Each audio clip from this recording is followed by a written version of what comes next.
la luz del conocimiento. Tal parece que aquel ser, a quien denominamos humano, inició el desarrollo evolutivo de su conciencia cuando, estando en situación de existir en su paraíso silvestre y en una de tantas ocasiones de un cielo encapotado, este ser primitivo vio caer con fuerza el relámpago del rayo, oyó el estruendo del trueno y todo comenzó a quemarse a su paso. Las alimañas montaraces huyeron despavoridas, pero aquel ser, abstraído por la belleza de las llamas flameantes, se acercó como un enamorado al fuego candente. Y en ese instante de respeto por los efectos dolorosos de ese intangible a su ser corpóreo, como pudo lo tomó, rodeando con sus dedos el leño que le sirvió como antorcha, y a poco se dio cuenta de los maravillosos usos y propiedades que podía darle. En ese momento comenzó el proceso de transformación, y cuando derritió los metales, cocinó los alimentos, se dio calor en el frío, luz en la oscuridad y alejó las bestias que lo acechaban, fue como tener el poder de un pedazo de sol en sus manos. Este simple relato pretende recrear el génesis de la conciencia humana, que, a diferencia de la de los demás seres vivientes en el planeta, los cuales terminan adaptándose a las condiciones de su entorno, el ser humano, en cambio, lo transforma, lo modifica y se transforma. Al calor de una fogata que lo calentaba en una noche estrellada, se planteó la búsqueda de sentido. Estuvo en disposición de hallar explicación a ciertos fenómenos que le inquietaban. Sumado a esto, la ampliación de sus posibilidades alimenticias le llevó a desarrollar nuevas facultades. Su atención se agudizó y registró una extraña conexión con el todo que le rodeaba. Al ser testigo del nacimiento y espectador de la muerte, tomó conciencia de su espacio temporal, de lo que fue, es y será. Se percató de los fenómenos naturales, tuvo conexión con sus iguales y desarrolló facultades comunicativas. En su imaginario, elaboró las transformaciones que ejecutaría con sus iguales, conformó comunidad y se hizo un ser intencional. La sumatoria de las fuerzas y voluntades en procura de una misma intención haría que su esfuerzo fuese más eficiente y eficaz. Se organizó y cada vez tuvo mayor injerencia en su medio inmediato. La acumulación de experiencias fue el conocimiento que transmitiría a sus descendientes, aprovechando lo experimentado por otros, y así cada generación iría haciendo su aporte. En su imaginario, en aquel espacio de representación, recreó cientos de ocurrencias, estructuró herramientas y utensilios, cosas que le permitieran lograr el mismo objetivo con menor esfuerzo, darse comodidades, aprovechar mejor los recursos. Pero la muerte arrebataba a los poseedores del conocimiento, y solo gracias al proceso de enseñanza y de aprendizaje, el cúmulo de experiencias externas e internas se transmitió de generación a generación. Así, la llama del conocimiento se mantuvo encendida. Entretanto, el consumo de hongos, bayas y hierbas tuvo en algunos individuos un efecto especial. La alteración de su conciencia estimuló otros mecanismos con los que lograron tener registros no habituales y percepciones agudizadas y o distorsionadas que los llevaron a despertar una sensibilidad extraordinariamente excepcional. La manifestación emotiva que elevó su interior motivó su hilaridad y despertó su consideración, su compasión, y se hicieron un ser comprensivo y sintiente. Muchos cayeron en la confusión. Algunos, extralimitados, empezaron a escuchar voces y sonidos extraños. Vislumbraron sombras e hicieron un mundo de imaginarios. Aquello provenía de una fuerza extraña que consideraron superior. Otros, en cambio, y en aquel estado alterado de conciencia, conectarían con el latir de la vida, apreciando sus diferentes manifestaciones, se inspiraron, se enamoraron y se hicieron uno con todo. Los sabios aprovecharon para darle un carácter místico a dichas revelaciones que conformaron, luego, el imaginario colectivo. Producto de alucinógenos y de brebajes sagrados, buscaron comunicarse con los sabios de otros tiempos, que fueron referentes del conocimiento primigenio. Los invocaron, Les hicieron consultas como en los viejos tiempos. Sus recuerdos se hicieron vívidos y ante los fenómenos que no tenían aún explicación, fueron llenando esos vacíos con poderes de seres de otro tiempo y de otro espacio. Aquel hombre primitivo constituyó una cosmovisión y una cosmogonía, productos de sus creencias, y construyó templos. Las cosas de sus antepasados se volvieron objetos de culto.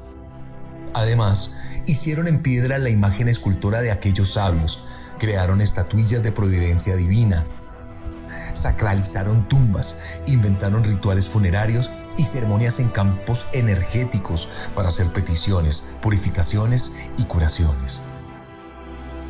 Aquello se hizo costumbre e hicieron grabados y pinturas ubicadas en lomas, socavones y cuevas, dando a dichos lugares un carácter diferenciador y especialmente mágico.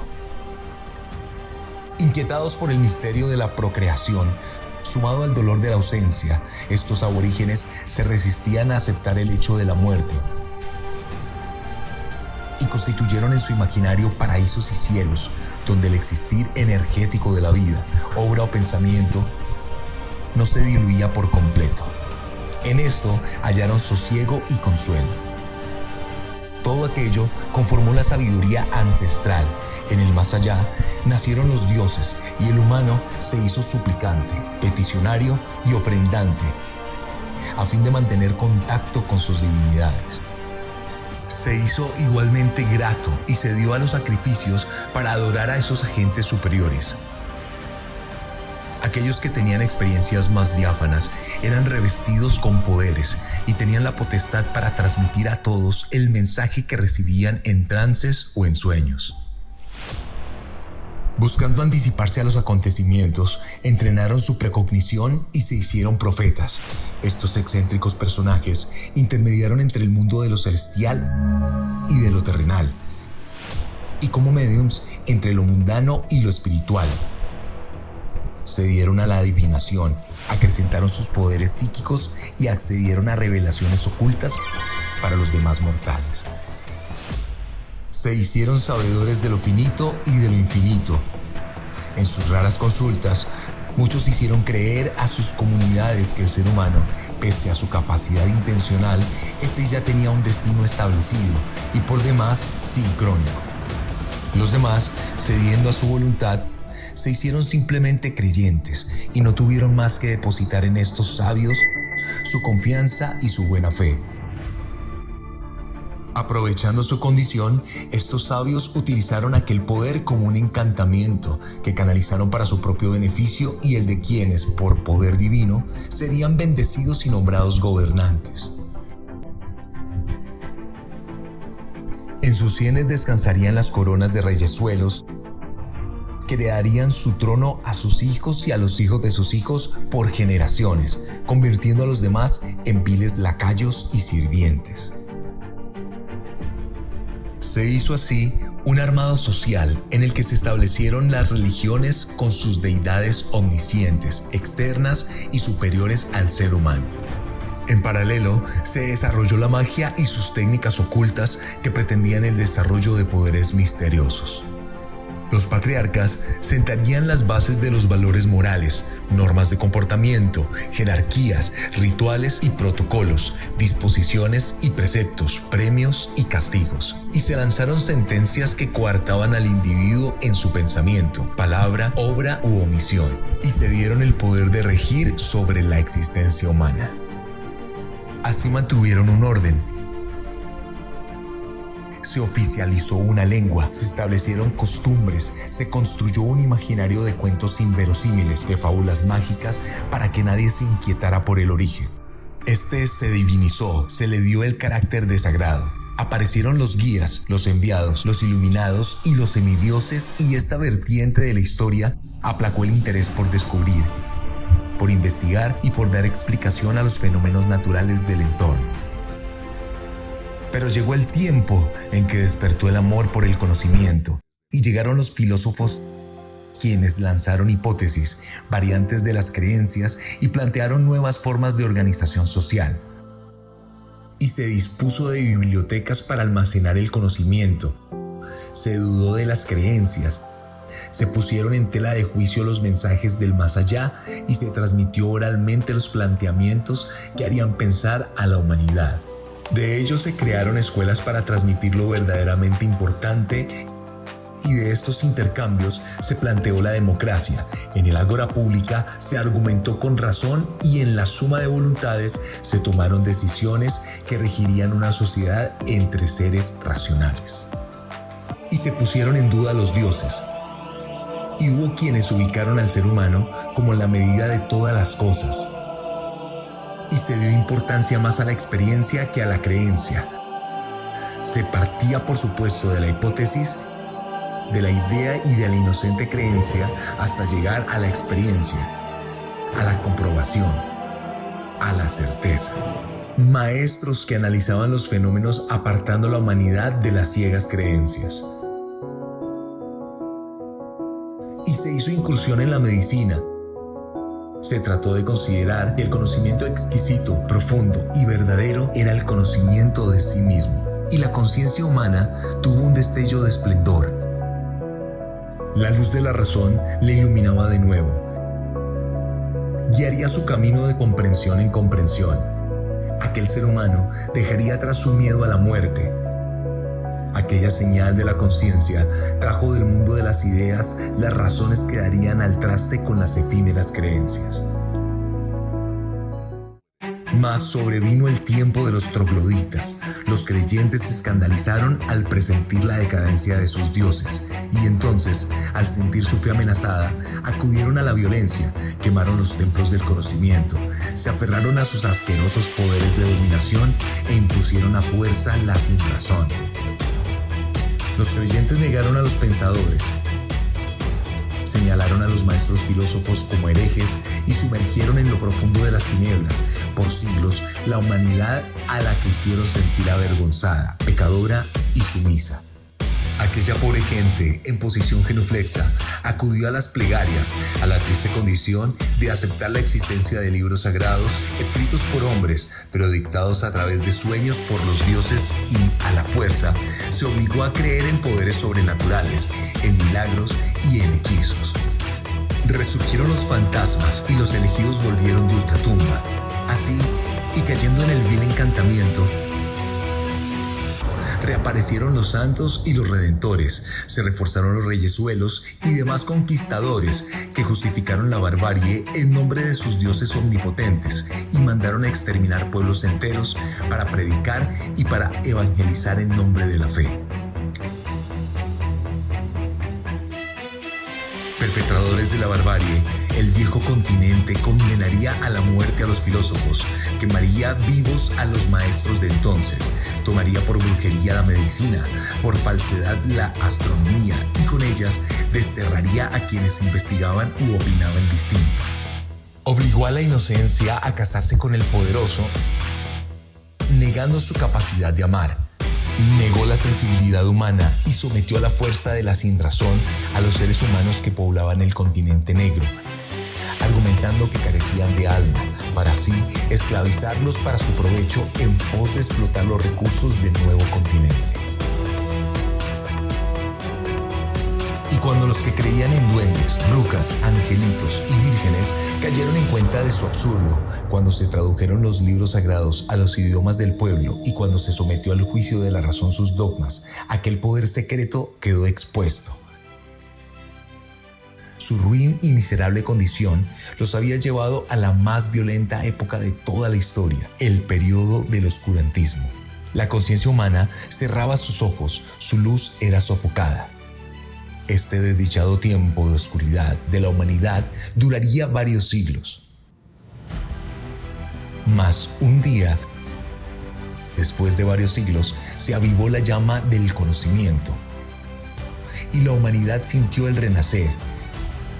Y a su búsqueda de la verdad le encontró un método, el método científico. y lo sometió al juicio de la experimentación, y los clarividentes no pudieron sofocar ese fuego y no tuvieron cómo aplacar esa revolución, pues el hombre volvió a pensar en sí mismo, y así lo hicieron los poetas y los escritores que ridiculizaron en maravillosas estrategias de encanto aquellas lucubraciones indecentes de quienes tenían en su conciencia mágica cielos, infiernos y purgatorios. Por fin, aquel ser humano esculcaría sus propias entrañas para conocerse por dentro y para desarrollar la medicina que aliviaría los padecimientos y que alargaría el tiempo de la vida.